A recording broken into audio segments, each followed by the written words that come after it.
The EU is like a pig in muck when it comes to legislating and imposing harmful laws on people. And Ireland, for example, the Irish auditor has said EU fines for missing obligatory targets will cost Ireland between a minimum of 8 billion and up to 26 billion by 2030.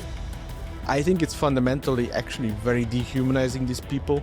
I mean, these people are basically used for some political agenda and also it's dehumanizing European populations who are now subject to these experimentations and social transformation exercises. And I would suggest that the main quickest way of stopping unwanted mass migration into states is to stop the flow of free stuff, of free accommodation, free welfare, free medical care, free legal aid. It is bleeding countries dry and it is making countries unsafe. Welcome to the MCC Brussels podcast, where we take on the ideas, power struggles and cultural battles shaping Europe's future. I'm John O'Brien, Head of Communications at MCC Brussels, filling in for my colleague Jacob Reynolds.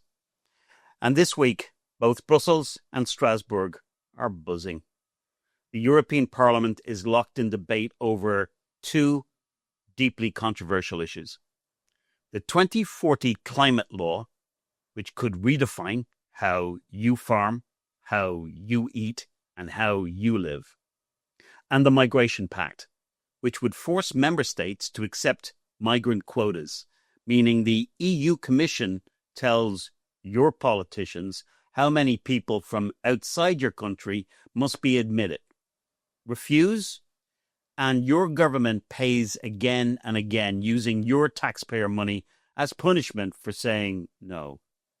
Meanwhile, public trust in media, from the BBC in London to ARD in Berlin, is collapsing under the weight of its own bias. It's tragic because a democracy without trust in journalism is a democracy without direction.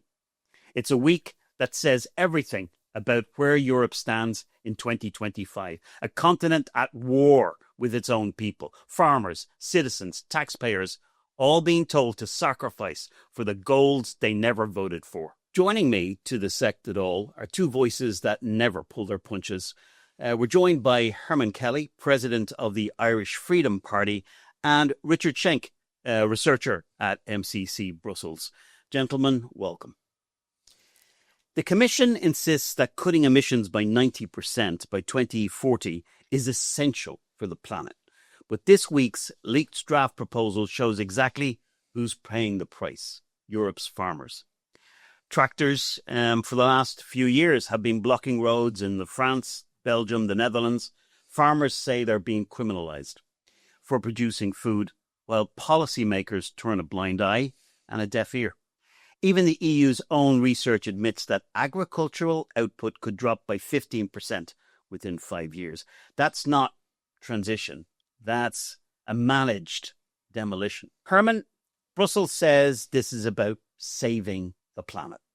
Farmers say they just want to save their farms. Is the climate law really environmental policy or ideological warfare against rural Europe? I believe it's the urban elites at war with the people who live in the country and have traditions and culture which they want to wipe out. I believe this irrational phobia of carbon dioxide is going to destroy, and the EU is helping legislating to destroy European agriculture just as much as its energy policy is destroying German industry, for example, at the moment.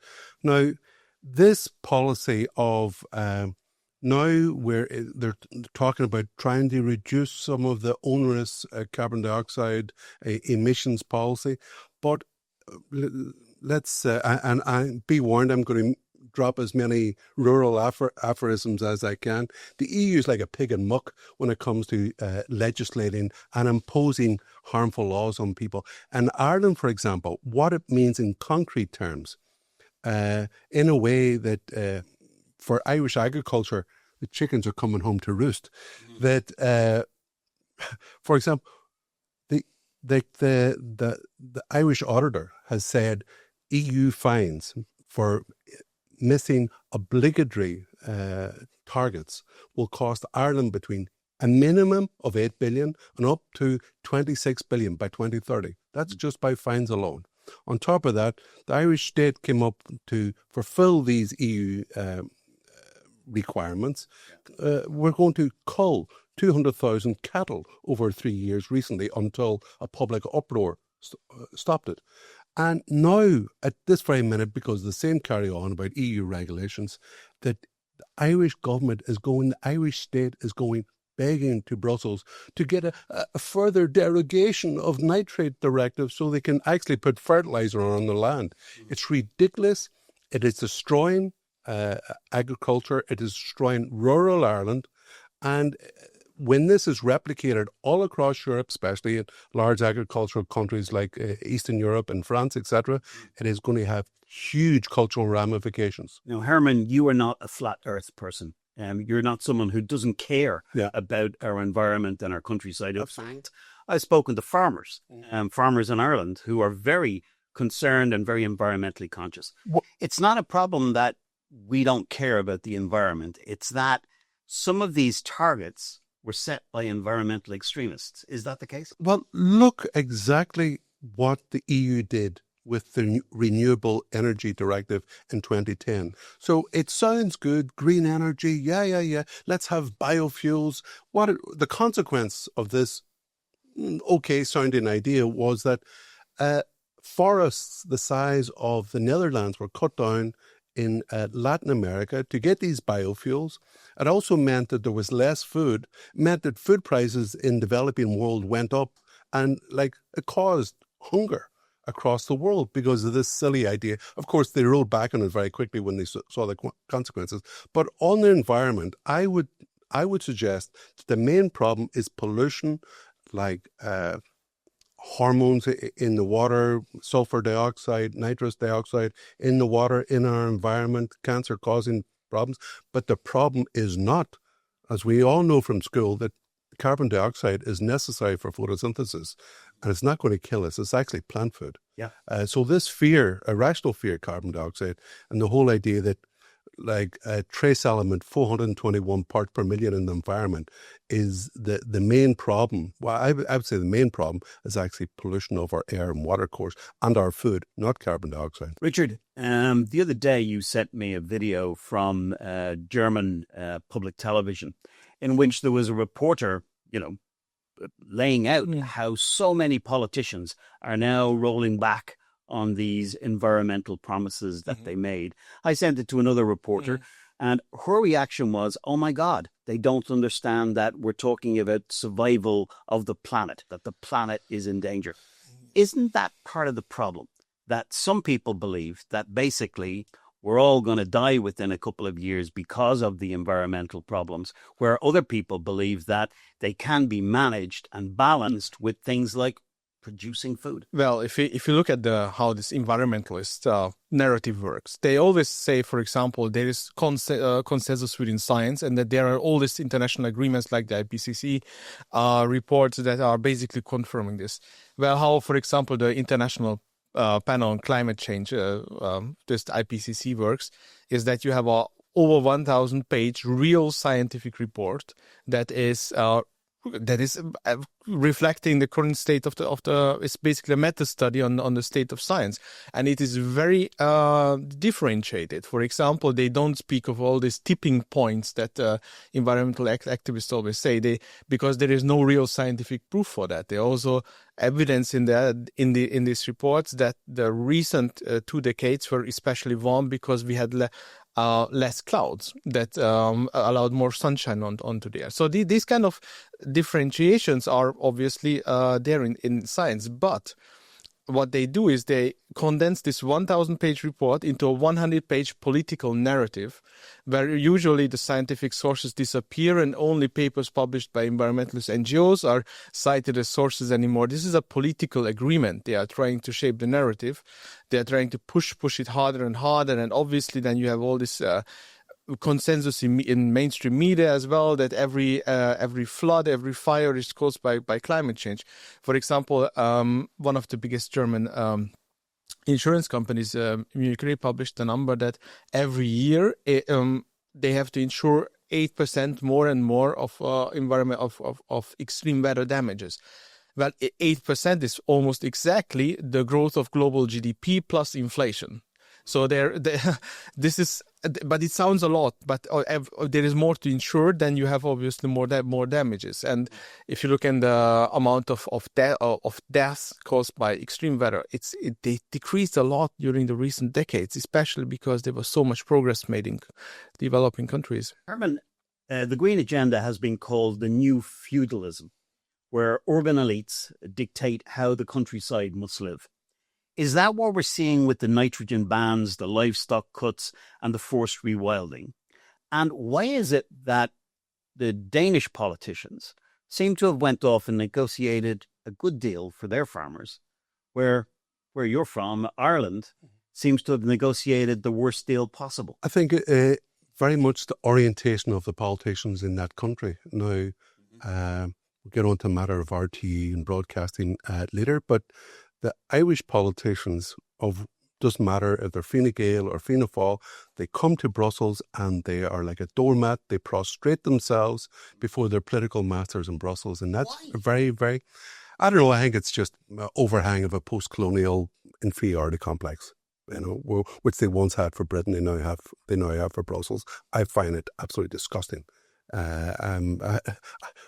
Growing up in the north of Ireland, I was brought up with a cultural superiority complex, not an inferiority complex. So people down in South Dublin is kind of foreign to me, almost But the whole thing of, they are killing the golden goose when they're attacking Irish agriculture, and the subservience of the ministers when they come here. The sight of seeing an Irish Minister for Agriculture begging some unelected commissioner in Brussels for the right, can we still put fertiliser on our land, I find absolutely ridiculous, right? But also, look at me and you, destroying food, good food, Irish cattle and milk is there's a huge premium on it across the world because it's very high quality. In China, it's very, very, it's regarded, Irish steak you can get all across the continent. Irish milk is a huge premium in China because it's regarded as the best of the best. I'm not saying that out of, it's regarded by chefs, etc. But that the Irish state will go along and comply with these EU directives, which the end point is destroying rural communities, destroying the rural economy, making our food more expensive. Yeah. It's for what good? And we're talking about the environment. Well, this whole thing in relationship with carbon dioxide and global temperatures, I believe in climate change. The climate has always changed. It has changed over millennia. You can go back and you can see that temperatures have been much higher and much lower. Carbon dioxide levels have been much higher and much lower. But there hasn't been proof to show that over the vast sweep of millennia, the carbon dioxide levels and global climate temperatures are linked. So I think that's what is going on is hysteria. It is damaging, and people. It is good. I believe that politicians may be listening to their constituents, are rowing back on the extreme positions that they took only a short time ago. And hopefully they're coming around to see more sense. And it's good to see politicians in Denmark standing up for their national interests and for the interests of the agricultural sector and workers in Denmark. And I would love to see, and it's necessary that they start doing it in countries like Ireland. I would love to use the phrase as a joke that I believe it's common in Brussels, that the country that I know best. Yeah. It does seem to appear that the farmers' revolt is resulting in politicians taking a step back from some of these extremist measures, which is very encouraging. And we'll see this week as to whether that really bears fruit. Richard, when the EU talks about repurposing farmland for carbon offsets, isn't that just code for, and this is a big part of the story, I think, dispossessing small farmers and replacing them with corporate landowners? That's the result. But let's step back and let's take a look what what are the real ideological foundations of EU agriculture policy. It's degrowth. That's our path that we are. You already said that the EU itself is at least taking the risk to produce less. And the reason is that fundamentally, these environmentalist activists had in the last 6 years, direct access to the EU Commission. And they ideologies that we need to produce less because they see humanity as kind of a parasite on the planet, that we are exploiting our environment to a degree where that is unsustainable. Well, actually, our farming communities out there have been doing business with their environment, because that's the basic foundation of farming for centuries, even millennia. They don't respect this grown sustainability out there. Every farmer needs to make a decision: how much do I exploit the land, and how much do I let it regrow? And it's a very delicate balance. There are very regional traditions in this, and every business is different. They don't see this. They want to regulate everything from Brussels.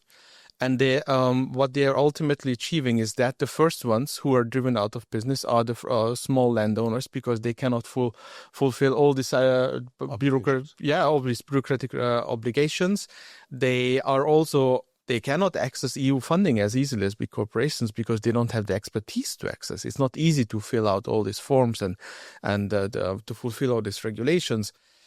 So in the end, we have a strange alliance between radical left environmentalists who are funded in degrowth and big corporations and also finance institutions that are profiting from this bureaucracy. Mm-hmm. Actually, I remember, because we have a small farm in Donegal. Yeah. I remember a neighbour of mine, now this is going back 30 years, and he was saying, "Herman, I've had enough. I'm packing up the farm." And I said, Johnny Doherty, he's a neighbour, right? And why is that? He says, "Look, I had a sheep died there during a week. Now, according to the rules, I'm supposed to take this to some abattoir 40, 50 miles away and pay for it, etc., instead of just digging a hole and putting the carcass in." I said, "I can't afford that anymore. And all this stuff filling in farms, it's destroying us." And he said, "I'm backing it up." So just as a clear example. But this idea, this ridiculous idea of one size fits all, like look at another one, the nitrates directive. So the EU thought it would be a good idea to direct the levels and timing of putting out slurry or fertiliser nitrates on the soil from southern Greece to northern Finland. It's so ridiculous, it's unbelievable. So many of our farming friends have said the exact same thing, Herman, and so many of our farming friends, unfortunately, have now gone out of business. Let's turn, though, from the attack on farming to the attack on truth. This week, the crisis at the British Broadcasting Corporation deepened after a wave of resignations. But the problem isn't personal. I think it's actually principled. It's not just about this doctored video about Trump's speech. An institution that once prided itself on balance has become a pulpit for moralizing activism, especially on Israel, identity, immigration, you name it. And it's not just Britain, because across Europe, public broadcasters funded by our taxes are behaving like ideological fortresses, not neutral platforms. In Germany, courts are now questioning whether state broadcasters can even be constitutional if they consistently fail to represent a genuinely diversity of opinion. There's an earthquake when it comes to journalism. Richard, the BBC was once the gold standard of journalism, they say. Yeah. What happened? Has it become the communications arm of the progressive establishment? Well, what we have seen across Europe is that these public broadcasters are basically becoming a state within a state. They have become so huge; they are completely overfunded. That's the real truth. That they have begun to pursue their very own interests, and obviously, they are not talking to the public anymore. They are not fulfilling the obligations that they have by law. They are just pursuing their own interests, what resonates best within their own editorial teams. That's basically what they are pursuing. And obviously, because of the socialization of most of the journalists, it's somewhere in the left or even radical left. What's the result? Herman, the license fee, is it taxation without representation? Can any country justify forcing citizens to fund views that we find morally repugnant? Well, I think, John, how else are these states going to pay for propaganda? They have to squeeze the money from somebody. And they've taken it off viewers to hand over to their, let's say, political or ideological pals. Very often they went to the same universities, they have the same views, kind of middle-class urbane, people who went to universities marry each other's sisters. This kind of very incestuous relationship, I don't know, marrying someone else's sister maybe can't be classified as incest legally, but very close relationships, and they come from a very small pool of people. Often, even if you watch the BBC with similar accents, you don't have people from the regions Yorkshire but there is a problem. Look at that example now. Among the Trump lie that BBC tried to spread. But the report brought up other examples. And just last week, the newsreader got slapped on the hand for saying, because she kind of coughed up a bit when she was asked to say about pregnant people. She said woman. And she was admonished for saying that. And she says impartiality. But where does truth come into this? As you say, it's not just... it's a moral thing about lying, basically. This idea that pregnant people, no, it's a woman. Men do not get pregnant. Richard, not even you could do that. That people should not be forced to fund this organization. Now, I have no problems if people want to, through private subscription, if they want to pay for a service, not a problem. But I'm sick to the back teeth of institutions that are states, like, let's be honest about it, BBC with Britain, France 24 from France, RTÉ for Germany. These are all state propaganda stations, right? Yeah. They all have a very similar view. Yep. They're all pro-EU. And look at the EU itself. Now, MCC, I'm not trying to... Here, I'm going to give you a plug, right? So the MCC report there by Thomas Fazzi there about a month ago, what did he find out? That the EU every year spends roughly 80 million euro it gives to these agencies, friendly journalists, newspapers. And it's all about, it's not about importing, it's about imparting views, not reporting the news. Yes. And it's, once again, nicely put. They are, I used to be a journalist myself as well, but they do this purely for propaganda service. They know that they are losing the argument. Richard, Germany's court decision could force broadcasters to confront bias. Will it work, or will they just claim victimhood and double down? It will not work, let's be honest. Because the very first thing that you have to understand that the German public broadcasting system was created in the 50s and 60s. And there is basically the Constitutional Court is protecting the public broadcasting system to an extent where if you look into pieces written by law professors, they say that it's completely unconstitutional what the Constitutional Court was ruling, because there is a half sentence within the Constitution that says broadcasting is free, and that's it. And from in this half sentence, they interpret the entire existence of dozens of public broadcasters into existence. They also say that there should be a fee on every household. It's about 20 euros per month, and every business in the entire country that should fund the public broadcasting system. So there is currently already this rule of law is basically not applied to the public broadcasting system. It's insane. Herman, briefly, can Richard seems quite pessimistic about the ability for the media to pull out of this nosedive.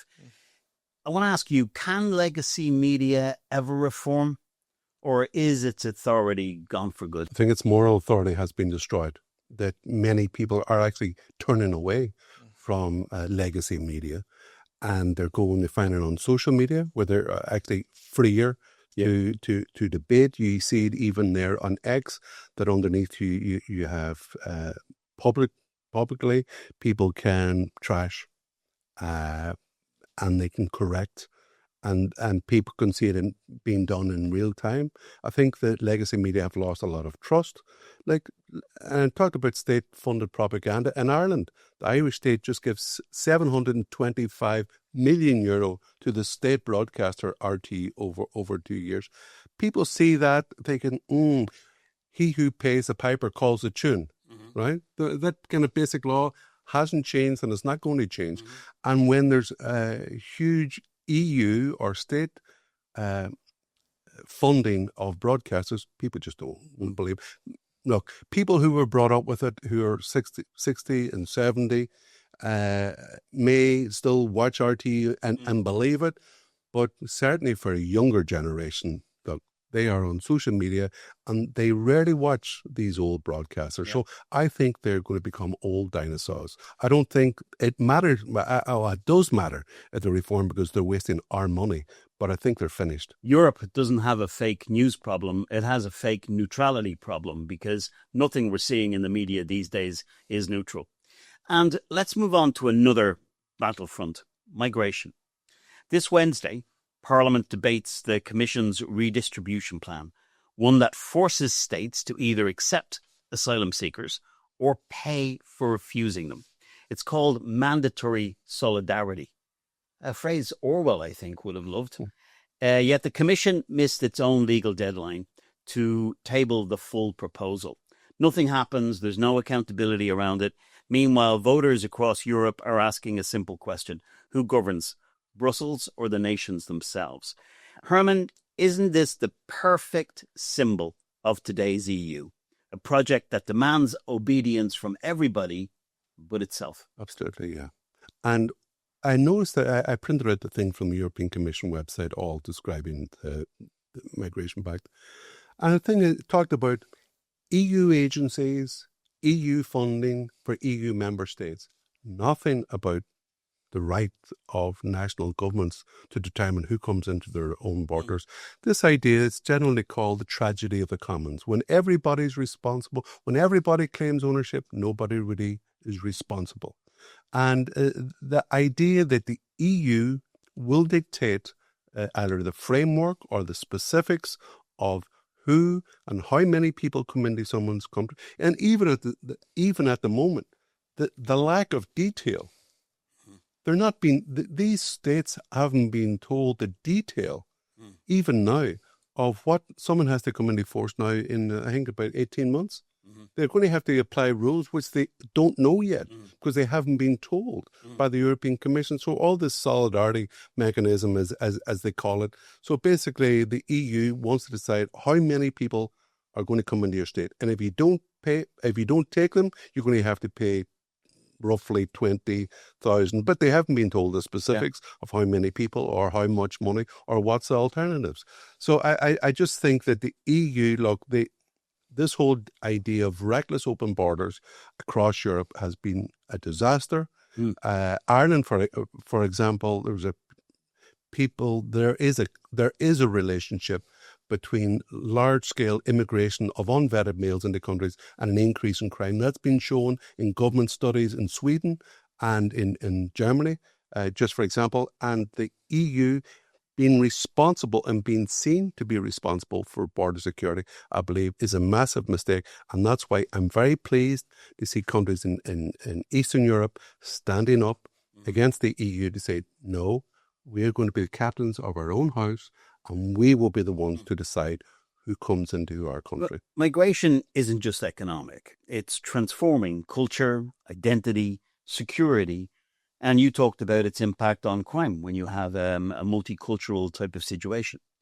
Why won't the EU and the politicians that represent people admit that it's got more to do with changing things than they like to pretend? Well, that's a good question. I can think back to was it not Jack Straw? Was it? And it was during the Blair era in Britain, where they talked about they want to import diversity to rub the rights. Was it they're going to rub the rights nose in diversity?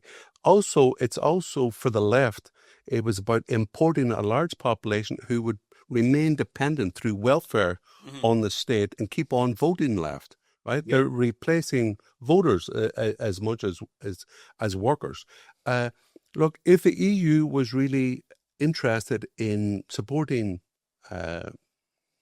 workers to come in, well, why don't they support families? Why don't they support young families who want to have more children.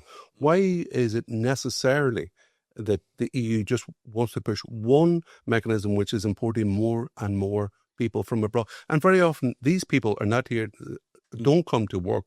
They come to milk the welfare system of states. And I would suggest that the main, quickest way of stopping unwanted mass immigration into states is to stop the flow of free stuff, of free accommodation, free welfare, free medical care, free legal aid. It is bleeding countries dry, and it is making countries unsafe. It's a matter of choices. I want to talk about being unsafe, Richard. The Commission speaks endlessly about values. But where are those values when rules are ignored, borders are porous, and citizens feel unsafe? Foreign nationals in Italy, non-Italian citizens, are overrepresented in arrests, according to studies, despite making up only 9% of Italy's population. For example, the Interior Ministry data shows that foreign nationals accounted for, wait for it, 52.3% of arrests for robberies, 60% of arrests for public robberies, 61% of arrests for snatching, 69% of arrests for theft by sleight of hand, 43% of arrests for sexual assault, 39% of arrests for drug dealing, 24% of arrests for car theft, 29%. Yeah, well, if you stick to the leftist narrative, that is the problem is not migrants, but it's men, because it's all that's the lefty narrative in here. Of course, obviously, because many of men are overrepresented in migration to Europe. This is the reason why, and especially young men commit more crimes by far than this is their narrative. Then the second narrative is that there are not enough social workers, there are not enough teachers, and so on to go in to take care of all these young men. Well, if you look, the German municipalities, for example, did a study on how many social workers do we actually have already. And for example, for young Somali men, we already have 80% social workers, so almost a 1-to-1 social workers to migrant ratio. And it's still there. This is a group that is vastly overrepresented in statistics.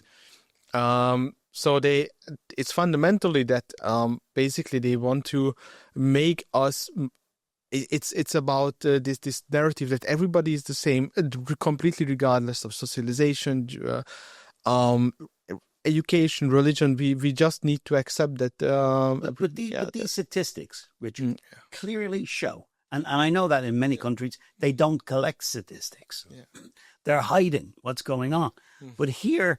And another article in the European Conservative states that approximately 1 in 5 undocumented immigrants in Italy have committed further crimes. The evidence is there. Why is it that people just keep on ignoring it?